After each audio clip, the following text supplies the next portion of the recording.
Monday, Tucson, Wildcat fans alike, and thanks for keeping it locked on Wildcats. I am your host, Mike Luke. All right, well, got a lot to get to this show. We're going to talk some Arizona football. Grr. We're going to talk a little bit of Arizona basketball as well, but which a little bit more optimistic with Maui coming up. But let's get started here on Locked On Wildcats. You are Locked On Wildcats, your daily podcast on the Arizona Wildcats, part of the Locked On Podcast Network, your team every day.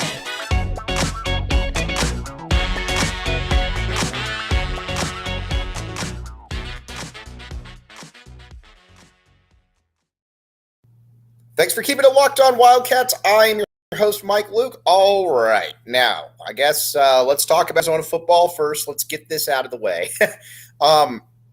First of all, I'm not pinning this on Jedd Fisch, what I'm about to say. I'm pinning it on the actuality of just what Arizona football fans have endured over the past, 40 years. I'll take you quickly through my odyssey. I became aware of Arizona football in about 92. By 93, I was all in, watching every game. Arizona obviously completes that season in the Fiesta Bowl, thrashing Miami 29-0. That was, I believe, the biggest moment in Arizona football history. And they go into next season, and they're on the cover of Sports Illustrated. Everybody has seen that famous cover with Sean Harris, Teddy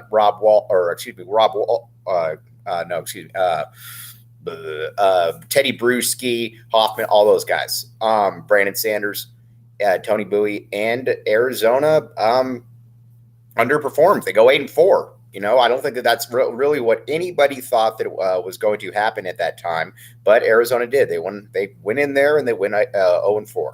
8-4. Now, then you look at 1998. The captain, my guy, Kelvin Ifon. That was his team right there. Arizona goes 12-1, finishes fifth in the country, returns a majority of the team outside of Ifon, Chris Mack, and a few other guys. But overall, you still bring back Keith Smith, you bring back Ortiz Jenkins, you bring back Trunk Candidate, Dennis Northcutt, you bring back a lot of guys on defense. So you're thinking to yourself, okay, well, Arizona should be set. Well, Arizona wasn't set. Arizona went 6-6 or 5-6, I can't remember, and that was pretty much the beginning of the end of the Dick Tomey era. So whenever, and you look at Rich Rod when the Fiesta Bowl, and then it was just kind of downhill from there. So Arizona football has never really been able to build off anything. I'm not really breaking any news there.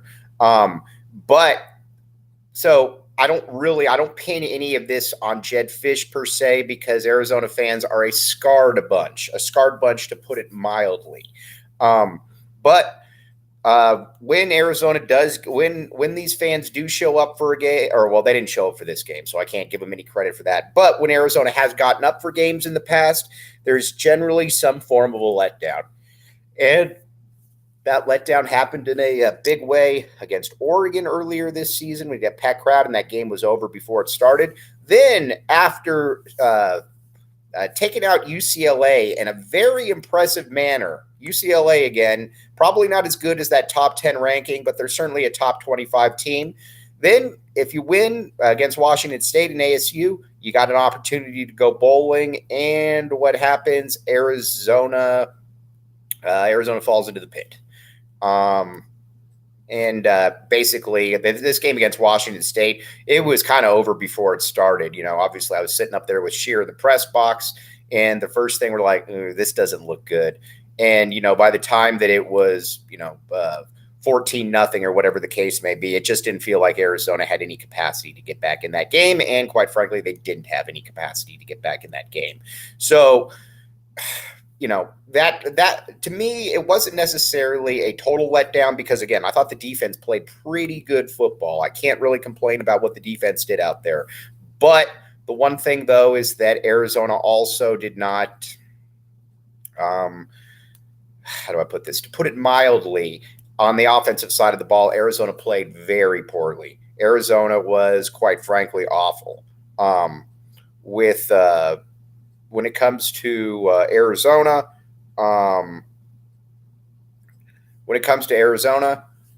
you've got a defense that I love playing the young guys. You had Deuce Davis out there again, our guy Deuce Davis right there. You're playing a ton of young guys that we've talked about, and I thought for the second week in a row the defense hung in there pretty well. The defense to me played well enough to be able to beat Washington State. The problem is that Jayden de Laura, this was clearly a personal game for him, and his emotions got the best of him. When he was asked about,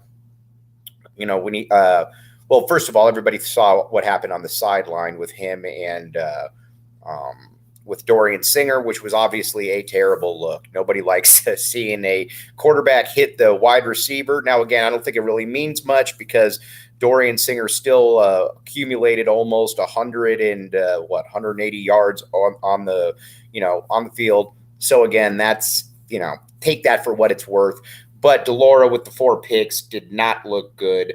And I think that's something that if you're Arizona, you're probably a little bit concerned about, mainly because, again, it was a home atmosphere. Totally get that. But, obviously his emotions did get the best of him. I don't think there's any way around that. So what does Arizona need to do going forward? First of all, you got to sit down with de Laura and just tell him, listen, you've been really, really good this season. I'm also not the guy either that believes that going into next season that Jayden de Laura shouldn't have that job. To me, when you are one of the top 3 to 4 quarterbacks in the conference, you have that job. That is your job right there. Now, if he falters, then you've got some other options for sure. But right now, I think that this is I think with de Laura, he's shown you more than enough that people need to look at it and say, I think people need to look at it and also say to themselves that, what has he done to this point? All right. Now, I do think that with this team, I believe that this is a squad that is resilient because, again, while they haven't been able to put together good head-up game or good back-to-back games, they've also always bounced back. So I look for them to bounce back against ASU. But the problem is when you leave some of these games on the table, or you get stomped out in manners that you don't really expect, to be honest. And I think that's another huge issue, though, that Arizona fans are going to have to deal with right now. Now, when it comes to this Arizona, when it comes to the offense, I still think it's going to be fine. Again, I don't believe that he how do I put this? I don't believe that this Arizona team is going to really have any problems with this. Again, we're going to get to ASU in a minute, but I do think that the problem, though, with this squad, though, is that they can't really sustain anything. And I guess if you're Jedd Fisch, that's a little on you. It's also maybe on some other people as well. So, again, you got to be able to figure that one out. Now, looking ahead to ASU, then, this is a massive game. This is a massive game for Arizona. Because, first of all, you can go into the offseason with 5 wins. If you can go into the offseason with 5 wins, then next year you expect to be a bowl team. And Jedd Fisch can clearly say, listen, man, we went from 1 to 5 wins. Hop on in here. Let's be part of be part of that next step here for Arizona football. If you lose the game, the season to me is still a success because, again, your over-under was 2 wins. I think you've proven on offense that you're good, but it also would put a little bit of a damper coming off that UCLA win, knowing that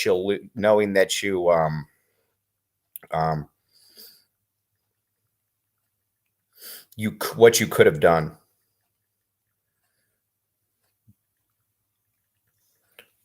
And I think that's where it's frustrating. So let's talk about ASU. With ASU, what's fast with them, That is a dumpster fire. Now, that's an even bigger dumpster fire than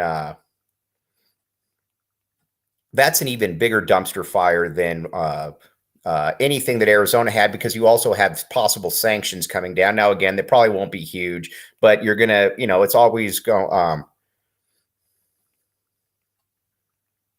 you're always going to have a how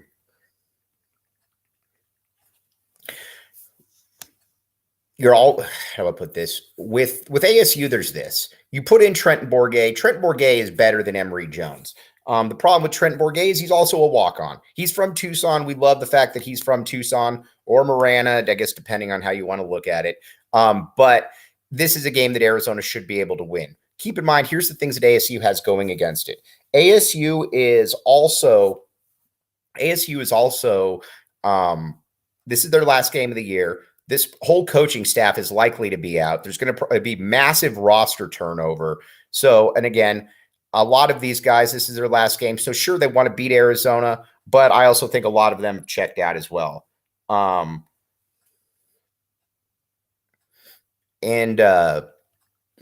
There's a variety of reasons for it. And second of all, Arizona has performed very, very admirably in games where they really needed to step their game up. That's where we're at right now. Okay, now let's talk a little bit, though, about some of the big matchups here. This has got to be a bounce-back game for Jayden de Laura. We're going to talk about this all week. It's got to be a bounce-back game.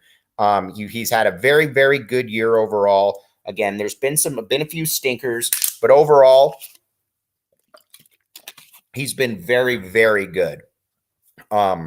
So we'll find out what that next move is, but I expect him to bounce back in a big way. Then you look at some of the other guys out there. I expect I expect these wide receivers to have big games. I expect Washington State was probably one of the more underrated defenses in the country, to be honest with you. They're quite good. ASU is not that. I expect Arizona to be able to score. Also, I also expect Arizona's defense to continue to improve a little bit. Again, like I said, I love playing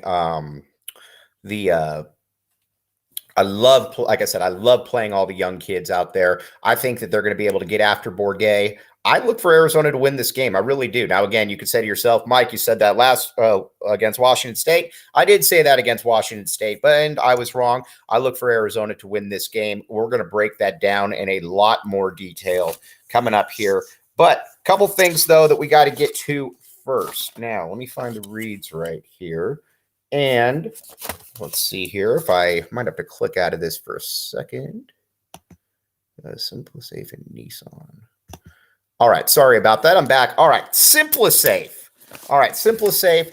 All right, anybody that lives by themselves or anybody, quite frankly, that lives anywhere, you should know all about SimpliSafe. SimpliSafe is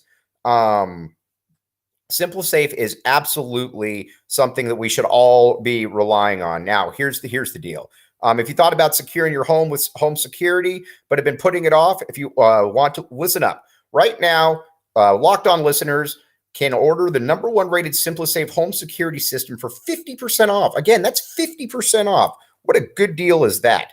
Now, and an emergency 24/7 professional monitoring agents use Fast Protect technology exclusively from SimpliSafe to capture critical evidence and verify the threat is real so you can get priority police response. Again, SimpliSafe, it gives you freedom of mind. My parents have it, and you know what? It makes me feel better about it. It makes them feel better about it as well. Check it out, SimpliSafe. All right, we'll be right back with you. We're going to start previewing Maui.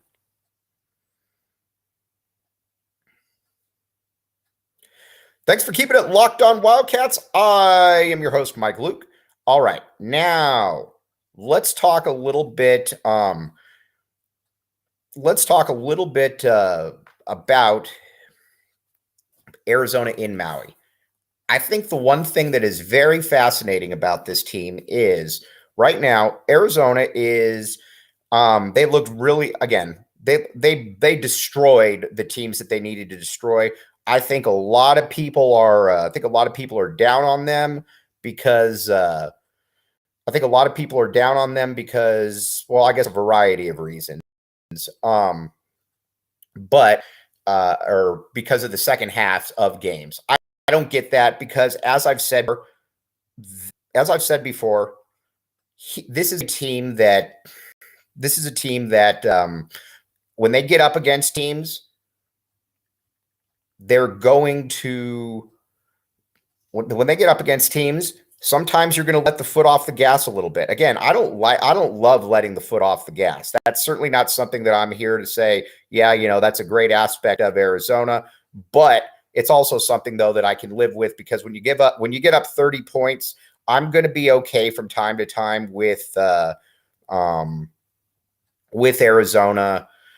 I'm going to be okay with them from time to time with basically, giving the game back a little bit. I don't like it, but I'm also okay with it because I know that these are kids. These aren't pros. These are guys who are going to be, they're going to learn from it. I don't think there's any doubt about that. So again, I don't worry about giving up leads in the second half. Now, again, if these games were, let's be honest here. If these games were 8 to 12 point games the entire time, I would be worried about it. I would be very worried about it. Now, I do think that this is I do think that it's something they need to work on because again, when you watch them, you do know for a fact that they're too careless with the ball. Now, Kirk Risa has been much better. Kirk Risa has been much better this year, but again, he's also going against a different caliber of team this time.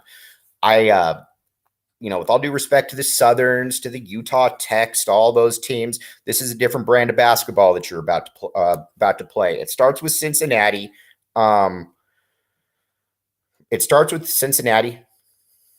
And basically, I expect Arizona to win that game because, again, Cincinnati lost to Northern Kentucky. When you lose to Northern Kentucky, that's a little bit of a problem. But then after that, you get into you got Ohio State, you got San Diego State. That to me is a very, very interesting game because when you get there, San Diego State is a squad that, how do I put this?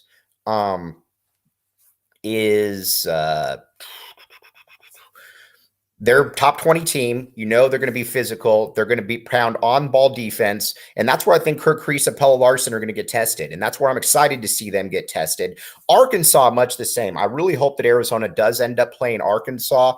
That would be, I think, ideal, mainly because if you can play Arkansas, you're going to get a real test then of what you can possibly expect against really good teams. Okay, now, real quick, I want to tell you about Nissan. Nissan, all right, here's the deal with Nissan. Nissan, everybody has a Nissan at some point. It has had a Nissan at some point in their life.